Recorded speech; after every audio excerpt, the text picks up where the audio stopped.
itu hadir di sini itu di masa-masa setelah Sultan Agung, masa-masa Amangkurat Agung. Terus di Puncak Beciti yang sekarang jadi wisata itu dulu ditemukan apa? Terpendam di tanah itu ada tombak, pedang, keris, dan kemudian digali terus dilabuh di Laut Selatan.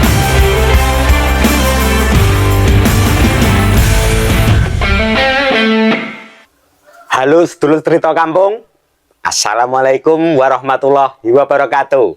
Salam budaya, lestari budayaku. Budaya adalah jati diri. Pelestarian membutuhkan pertumbuhan, dan pertumbuhan pasti membutuhkan perubahan.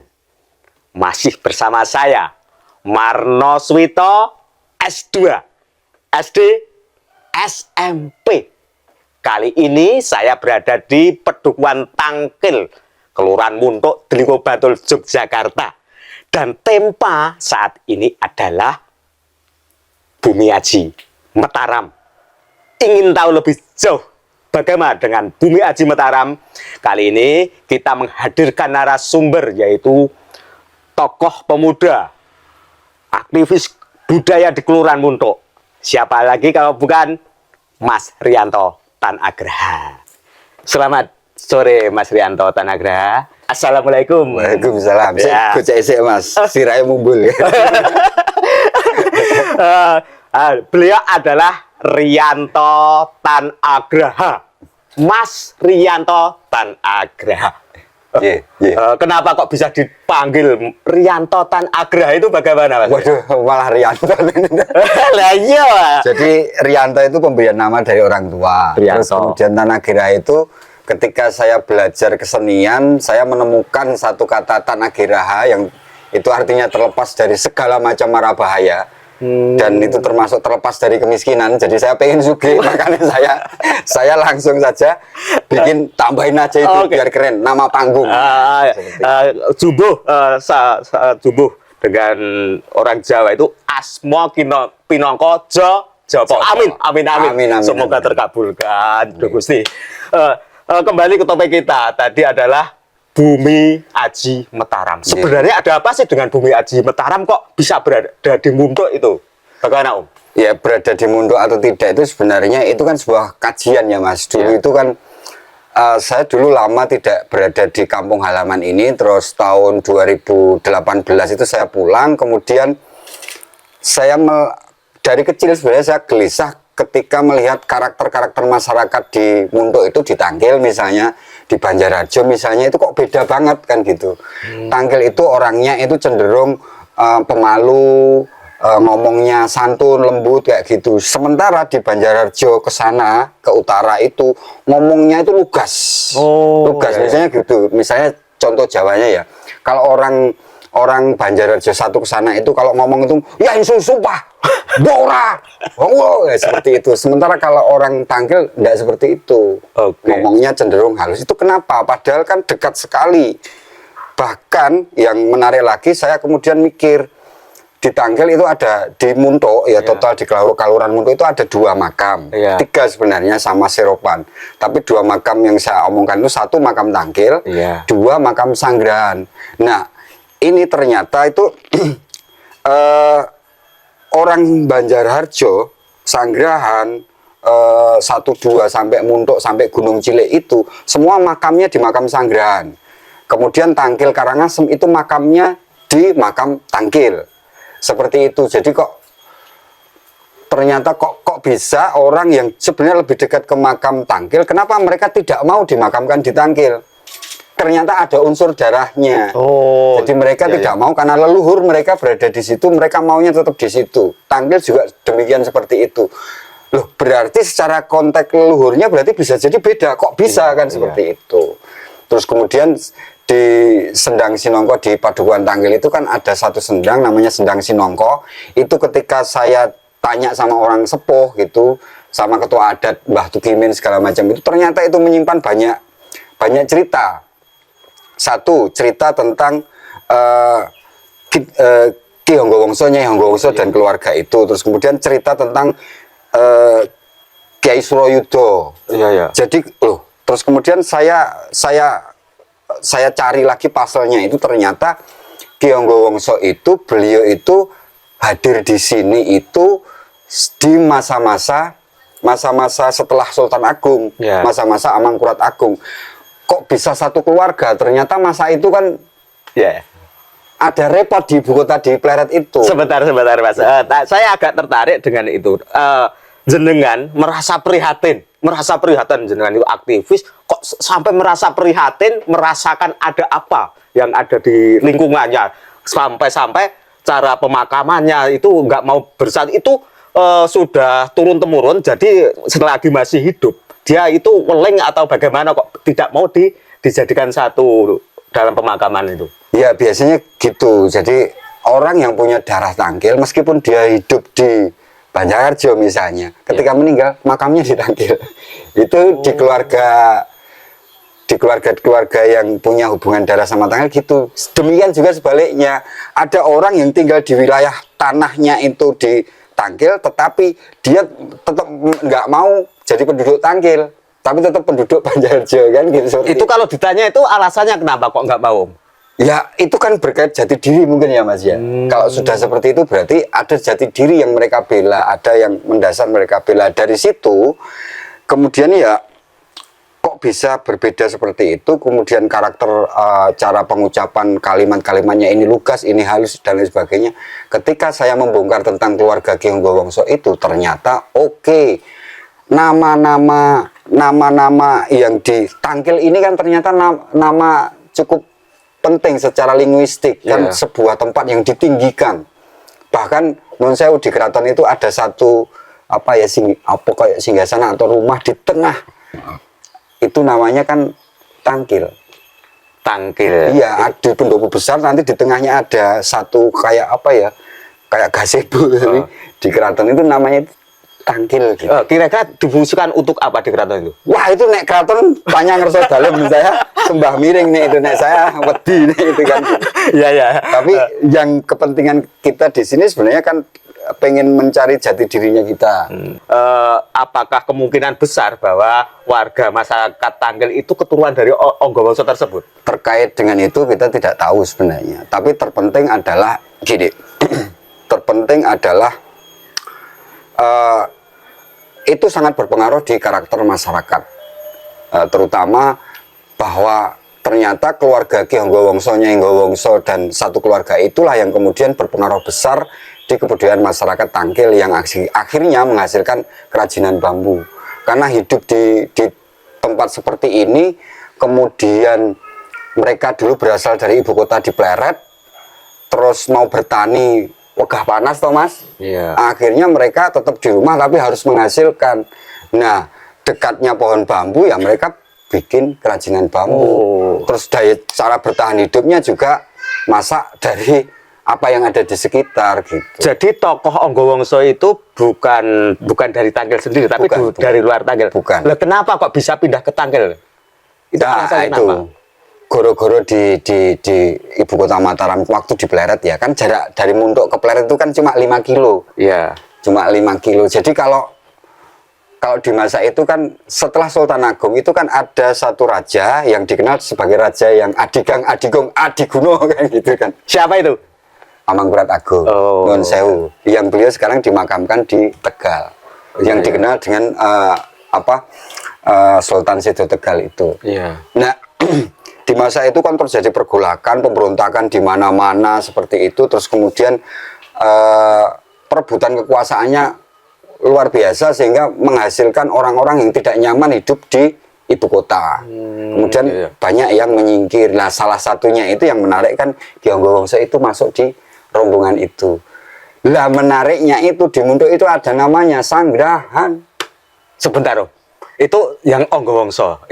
Itu jenengan bisa bercerita seperti ini berdasarkan cerita tutur apa itu cerita tertulis?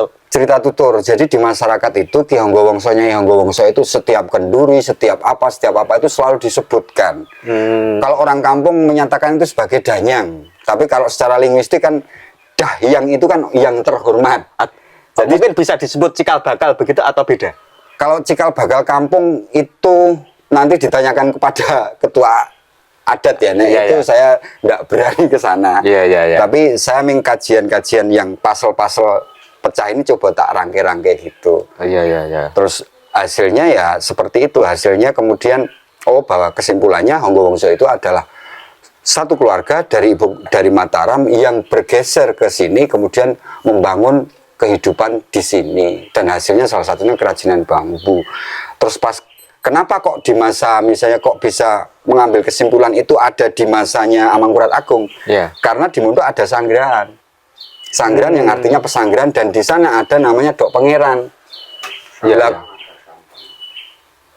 ada Dok Pangeran, ada nama Sampangan. Itu Sanggerahan itu sebuah pedukuhan atau Pedukuhan di Kalurahan Muntuk. sama Tangkil jaraknya berapa kilo? Iya, 1-2 kilo, 1-2. Oh, jadi Onggowongso tadi dari Pleret ya? Dari Pleret. Dari Pleret itu singgahnya di Tangkil atau di Sanggerahan? Kalau beliau itu langsung ke Tangkil. Nah, nanti kenapa ke Tangkil itu?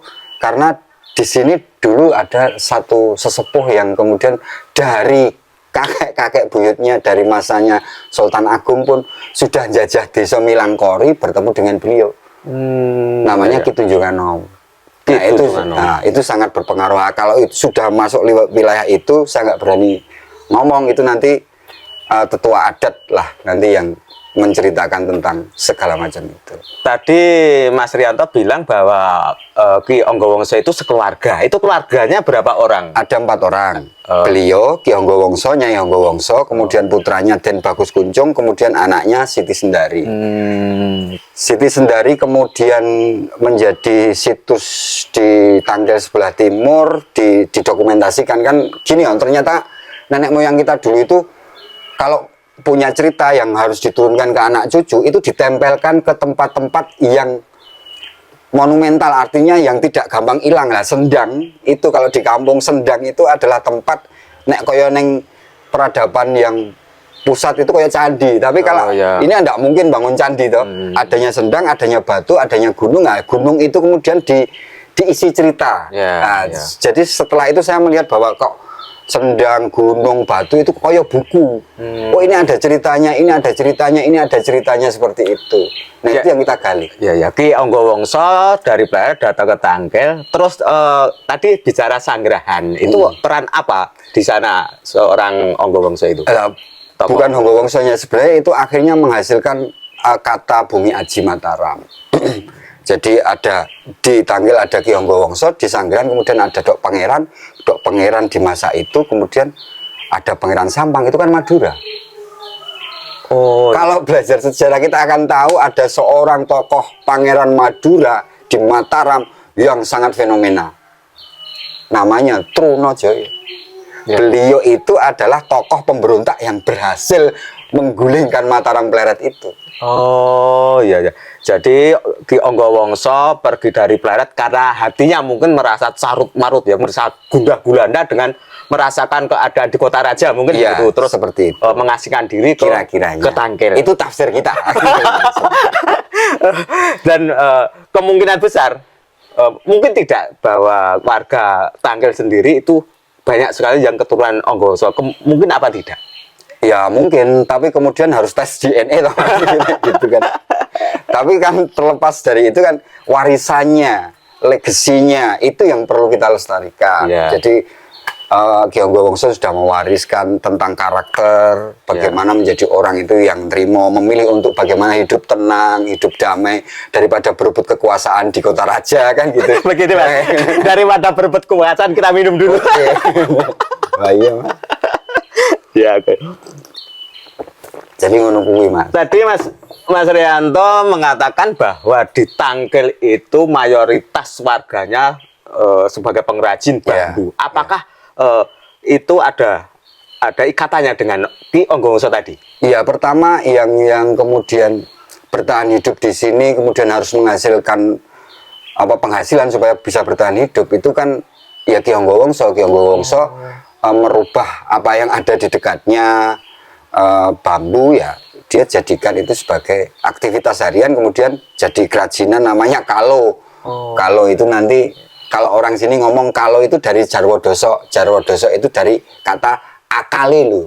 Nek Oh. pengen urip itu akali tinggi, akali lho. Itu. Kalau itu apa Mas? Kalau itu? Kalau itu adalah apa? Satu kerajinan tradisional untuk meres santen.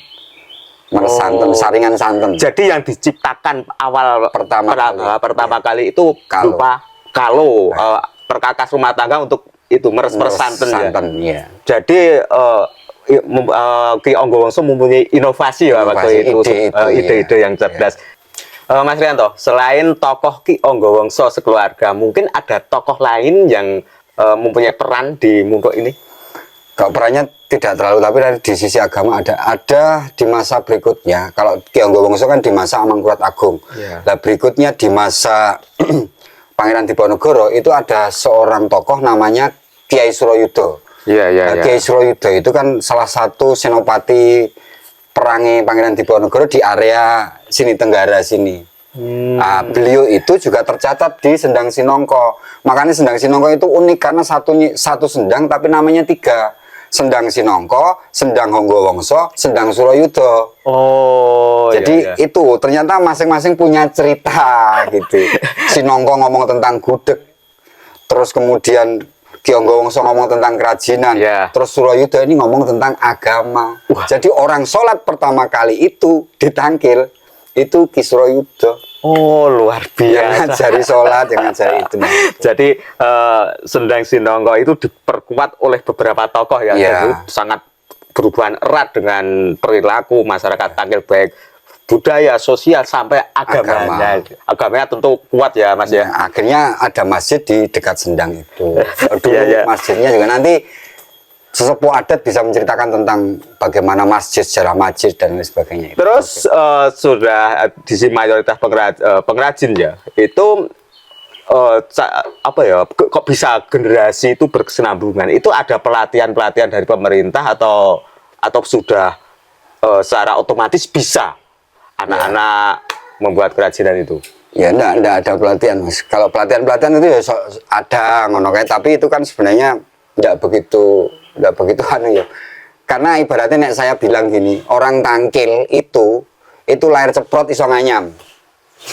Jadi lahir ceprot iso nganyam. Karena kan metenge dididik ibuke nganyam segala macam. Itu wis otomatis. Jadi memang mau orang profesinya guru, mau profesinya pegawai TNI, Polri, presiden, tak pikir ya nek selo mesti nganyam nek wong Tangkil.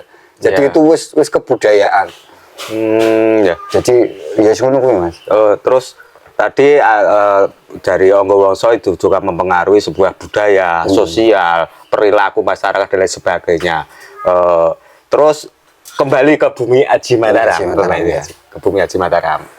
Nah, kenapa kemudian akhirnya kata bumi Aji Mataram itu kok saya saripatikan gitu untuk mengingat sejarah banyak hal ini tadi? Karena kemudian ternyata kan kalau kita lihat sejarah itu ketika Trunojoyo itu memberontak itu kan belum berhasil. Sebenarnya dia kan menyingkir dulu dari keraton karena dia bosan dan tidak mau melihat intrik-intrik di keraton. Nah, beliau itu akhirnya kan menggeret putra mahkota dan tokoh-tokoh penting di kerajaan untuk bersekutu. Nah, persekutuan itu Mas, ternyata di Muntuk itu situsnya ada semua. Ada Gunung Cino di Karangasem. Artinya ekonominya ada. Namanya Mbah Ongkek. Kalau orang Jawa ngomongnya Mbah Ongkek. Di Karangasem. Di Karangasem ada situs Gunung Cino, di situ ada makamnya. Terus di Tangkil ada sesepuhnya namanya Ki Anggawangsa. Terus di Sanggeran beliaunya sendiri, Trunojoyo itu di Dok Pangeran Sampang tadi. Oh ya. Terus ada situs juga yang di Muntuknya itu yang kemudian itu korban-korban perang kan gitu. Terus di Puncak Becici yang sekarang jadi wisata itu dulu ditemukan apa? Terpendam di tanah itu ada tombak, pedang, keris dan kemudian digali terus dilabuh di Laut Selatan. Jadi masa-masa perubahan Mataram di masa itu yang Trunojoyo kan waktu itu dikatakan sebagai Ratu Adil kan. Masa-masa perubahan itu tempat ini area tenggara ibu kota berada di perbukitan yang bisa melihat langsung ke ibu kota, langsung bisa lihat loh dari Puncak Becici itu. Jadi ada pergerakan apa di Pleret dan lain sebagainya, misalnya pasukan nyari dan lain sebagainya, itu bisa dilihat dari sana. Nah ini area penting dalam proses perubahan Mataram itu, dalam tanda kutip hancurnya Mataram di masa Pleret itu. Oh, jadi daerah Gunung Cilik itu merupakan tempat yang strategis untuk melihat keadaan kota raja, Iya. kerajaan gitu ya. Itu kan secara pandangan mata kan kelihatan langsung. Oh. Kira-kira dari Gunung Cilik sampai ke kerajaan waktu itu berapa kilo ya? Apa ini? Kira-kira itu cuma 5 kilonan, Mas. Jadi begitu dekat ya? Karena orang sini pun ketika bapak-bapak saya, kakek saya itu kalau ke pasar itu bukan ke Imogiri tapi ke Kota Gede, Mas. Ke Pleret, Kota Gede, jalan kaki. Iya, iya, iya, iya, iya. Jadi deket. Kalau kemudian pemetaannya itu jalan setapak. Nah, sekarang kan pemetaannya kan orang pakai jalan-jalan yang gede itu. Ya, Terus yang ya. dibangun kan area yang kemudian dekat makam raja di Imogiri ya, dari situ disambung ke sini. Tapi kalau kemudian secara arus diagonal dari Pleret ke Muntuk ini deket banget. Deket Iya, banget. iya, iya, iya, iya. Sampai sekarang itu ada orang yang dari Pleret itu pulang ke sana itu ya jalan kaki masih ada. Iya, iya, iya. Di Yes. Itu. Nah, itu kemudian kenapa kemudian saya akhirnya ngomong bahwa Muntuk itu bumi Haji Mataram, bahwa ada sejarah yang kemudian tidak diceritakan di sejarah-sejarah mayor itu ternyata kesimpannya di sini, di Muntuk itu. Tapi nuwun sewu, memang ini sejarah agak buruk karena sejarah kehancuran Mataram masa Pleret kan gitu. Iya, iya, iya. Nah, nanti kayaknya Pak Lurah sering ngomong tentang tembang payung motor deh. Ah, seperti itu kan. Kan setelah Pleret hancur nanti kan akhirnya tiba-tiba Mataram muncul di Kartosuro toh kan gitu. Pembicaraan ini kan semakin menarik. Semakin medeni, Mas. Semakin menarik dan medeni. Kira-kira masyarakat pada umumnya tahu nggak bahwa cerita itu tertanam di hati masing-masing warga Muntuk, atau mungkin kebanyakan tidak tahu, atau beberapa orang saja yang tahu, salah satunya Mas Rianto dan lain sebagainya? Kebanyakan tidak tahu karena kita dulu diajari nyanyi sulku-sulku batok, Mas. Jadi orang Muntuk diajari nyanyi sulku-sulku batok, nembang itu segala macam itu, dan kemudian maknanya digeser. Semakin penasaran saja mengenai sulku-sulku badak itu dibahas besok lain Ya, kali saja ya, Mas. Ini saya merinding. Terus mengenai bumi Haji Mataram itu apa ya yang ingin Mas Rianto sampaikan mungkin untuk sebuah perubahan, untuk menyikapi keadaan seperti sekarang ini, bagaimana dengan bumi Haji Mataram? Ya, betapapun buruknya sebuah sejarah, saya pikir harus diakui dan ini kan pelajaran penting bagaimana ketika seorang penguasa kemudian bertindak adigang adiguno itu akhirnya akan ada secara sistematis itu masyarakat itu akan bergerak untuk melawan, dan itu yang pernah terjadi di masa Mataram, dan Muntuk itu menjadi kelurahan yang secara dulu jadi tempat di mana base camp pemberontak gitu loh, Mas. Gampangannya ngono kan gitu. Dan akhirnya pun apakah pemberontakan itu berhasil? Ya tidak juga berhasil mengalahkan, tapi akhirnya juga pecah kongsi kan seperti itu. Ya emang itu perlu digarisbawahi bahwa itu pecah kongsi. Apakah ada upaya dari pemerintah atau dari tokoh-tokoh masyarakat di Muntuk sendiri untuk menyatukan supaya warganya itu bersatu, walaupun itu dulu itu zona penjajah gitu? Ya, kita sebenarnya bukan zona penjajah. Kita itu adalah masyarakat yang memegang jati diri bahwa keadilan itu harus ada. Kemudian kita melakukan perlawanan. Jadi di Muntuk itu makanya karakter masyarakatnya beda-beda banget.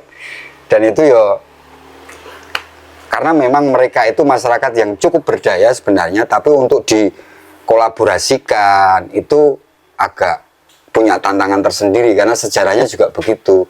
Karena misalnya pernah berhasil pun dia punya sejarah dikhianati juga kan seperti itu. Iya. Nah, terkait itu sebenarnya poinnya bukan di situ, Mas. Poinnya adalah bahwa saya pengen ngomong bahwa di Jogja itu banyak keistimewaan, salah satunya di Muntuk ini, bahwa sejarah kelam itu juga harus diakui. Artinya situs-situs yang menceritakan tentang masa itu juga perlu dimuliakan. Bahwa kita punya sejarah, misalnya Sendang Sinongko. Oke, Sendang Sinongko itu juga kita kembangkan, kita bangun supaya sejarah itu tidak hilang nanti di anak cucu. Kemudian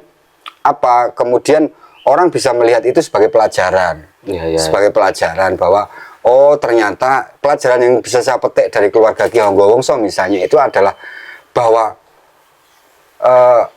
kekuasaan, kekayaan itu bukan segala-galanya, tapi kehidupan yang damai, yang tentram itu adalah segala-galanya. Makanya beliau itu mau menanggalkan hidup mulyane di ibu kota, di kota raja tadi itu, milih urip neng kampung satu keluarga. Oh, iya. Jadi Ki Honggowongso menanamkan kepada warga di Muntuk ya itu salah satunya untuk jadi orang yang legowo, bisa menerima. Terus sebagai bekti kepada Ki Honggowongso, apa yang warga Muntuk itu melakukan apa? Mungkin sebuah doa atau upacara-upacara adat dan lain sebagainya?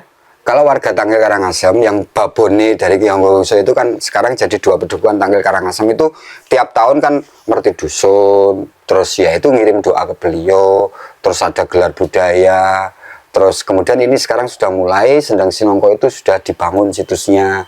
Terima kasih banget sama pemerintah karena sudah mau mengakomodir keinginan warga untuk mulyake leluhur kan seperti itu. Iya. Kembali ke awal itu ada sedikit yang ingin saya tanyakan, yaitu Ki Honggowongso selain menginovasi sebuah bambu menjadi sebuah kerajinan atau alat rumah tangga, apa Ki Honggowongso juga menginovasi menjadi produk lain, mungkin minuman atau makanan? Ya, itu Nyai Honggowongso. Nyai Honggowongso itu masak bung, Mas. Masak bung dan gudeg. Oh, masak ini saya kleru nih, ini ngomong ini kan kleru, nanti kan gudeg kan tek mijilan Mas. Tapi kan sendangnya Sinongko, Mas. Oh, sendangnya Sinongko. Sinongko. Nah, itu nanti Pak Lurah yang ngerti. Jadi, rebung ya. Rebung itu masakan sejak dulu ya. Ya, masakan orang untuk bertahan hidup di sini gitu kan. Oh, sekarang sudah membudaya di Kelurahan Muntuk. Iya, tetap saja kalau di detik-detik terakhir masyarakat sini sudah tidak punya duit buat belanja di warung dan lain sebagainya, ke kebun motong bung, Mas. Nah, itu dimasak seminggu saya enak itu kayak gudeg ya ngono kuwi, Mas. Istilahnya ampuh ya. Pemangan gedrek, mangan pager. Iya. Wis ngono kuwi. Wong nrimo ing pandum. Kepeksa. Sampai pagar saja dimakan ya. Luar biasa. Gitu. Mungkin ada yang lebih menarik lagi atau mengenai bunga? Akhir itu kan sebenarnya gini, Mas. Satu, dari kefahaman kita tentang sejarah nenek moyang kita sebagai wong kampung ini, kemudian karena Jogja itu juga istimewa seperti itu mulailah situs-situs itu benar-benar dibangun sebagaimana selayaknya. Dan itu kan pasti nanti akan mengundang banyak orang untuk hadir. Dan nanti akan ada orang yang bercerita, itu jenenge gaet kan gitu. Itu kan menghasilkan penghasilan, Thomas. Nah, kita berharap di situ dan yang konkret gitu. Karena seperti di Muntuk ini kan sudah cukup lengkap ini kajian sejarahnya gitu loh. Sejarah yang dikaji sendiri sih. Seperti itu. Terus kemudian apa yang kita pengenkan adalah orang-orang tokoh-tokoh yang melestarikan kebudayaan khususnya kerajinan bambu itu. Saya kok berharap kerajinan bambu itu bisa jadi warisan budaya tak benda itu loh, Mas. Sehingga itu kelestariannya pasti terjaga. Terus tokoh-tokohnya diberikan penghargaan. Kan ada tokoh-tokoh, kalau nanti cerita tentang kerajinan bambu itu ada 3 tahap perubahan itu. Tokoh-tokohnya ada itu Mbah Judi Samsuri, Pak Saiful Mijan yang dulu mau jadiin dosen isi tapi nggak mau gitu. Ada itu. Oh iya. Nggak usah Indonesia nek sinau bambu itu suka Muntuk, Mas gitu.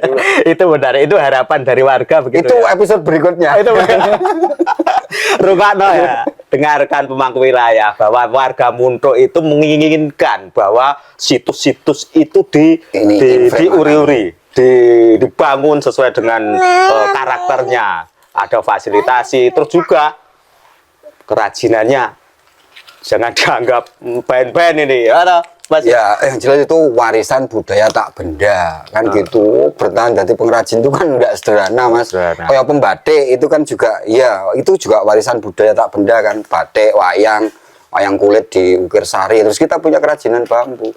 Kerajinan bambu nek Muntuk nuwun sewu kan kualitasnya paling top, Mas. Tapi orang nggak tahu ngertinya memang Yojo kan Iya, gitu. iya. Pemasaran sudah sampai ke luar negeri atau? Sampai ke luar negeri ada gitu, yang kapok ke luar negeri juga ada kan gitu. Iya. Jadi Ki Onggo Wongso berada di Tangkil itu mempunyai pengaruh yang sangat besar ya Mas ya, sampai perekonomian warga Munto, terus juga kebudayaan dan sebagainya. Iya. Dan ternyata benteng terakhir ketika kita kemarin kena pandemi, 2 tahun pandemi itu kerajinan bambu Mas. Jadi warisannya Ki Onggo Wongso itu yang kemudian membuat warga Tangkil bertahan, bahkan menghasilkan 4 pengusaha kerajinan baru sing dadi iso sugih lah ibaratnya kan, iso tuku mobil kan sugih loh Mas gitu. Gara-gara pandemi malah iso sugih. Iya. Hebat ya. Jadi sebagian uang pengrajin ini berharap mbok pandemi. Hebat luar biasa. Mungkin dia itu apa ya, cara memahami Ki Onggo Wongso dalam-dalam. Jadi apa yang diwariskan beliau itu dipahami benar-benar sampai ke hati, sehingga dilakukan dengan tulus, sehingga apa yang ia lakukan seorang pengrajin itu bisa profit walaupun berada di musim pandemi. Luar biasa. Iya, tapi ketika normal ya, ini juga terkait dengan itu, segera harus dilakukan sesuatu karena kemudian masyarakat pengrajin itu butuh segera ada tindakan nyata kemudian agar mereka bisa terselamatkan. Terima kasih Mas Rianto bisa hadir menemani saya di sedulur cerita kampung. Cerita kampung. Pokoknya cerita kampung. Cerita kampung. Sejarah ya sejarah kampung. Cerita kampung. Iya. Itu penelitiannya piye, metodenya apa? Mundur teratur ya kan. Ya. Semoga masyarakat Munto bisa memahami bumi Aji Mataram yang di situ sangat berdampak untuk kemajuan, dan di situ masyarakat Munto bisa mengetahui jati diri dari siapa ia berada, karakternya bagaimana, sehingga bisa mengembangkan sebuah jati diri menjadi sebuah karya kekayaan budaya yang luar biasa. Salam budaya, lestari budayaku. Wassalamualaikum warahmatullahi wabarakatuh. Waalaikumsalam warahmatullahi wabarakatuh.